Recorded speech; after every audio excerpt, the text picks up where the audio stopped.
പുലർച്ചെ 2:15-നാണ് പാളം തെറ്റിയ കോച്ചുകൾ പൂർണ്ണമായും നീക്കം ചെയ്ത് ഒറ്റവരി ഗതാഗതം പുനഃസ്ഥാപിച്ചത്.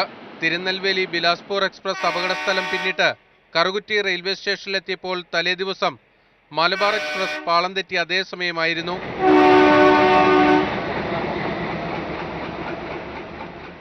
രണ്ട് കൂറ്റൻ ക്രെയിനുകൾ ഒരേ സമയം പ്രവർത്തിപ്പിച്ചാണ് ട്രാക്കിൽ കുടുങ്ങിയ 12 ബോഗികളും നീക്കം ചെയ്തത്.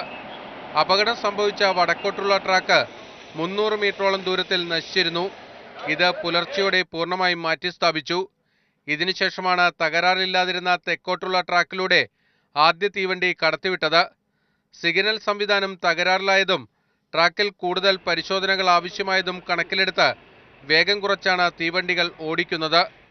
റെയിൽവേയുടെ ഉന്നത ഉദ്യോഗസ്ഥർ മുതൽ കരാർ തൊഴിലാളികൾ വരെ 500ഓളം പേർ 20 മണിക്കൂറിലേറെ കഠിന പ്രയത്നം നടത്തിയാണ് കറുകുറ്റിയിലെ കുരുക്കഴിച്ചത്.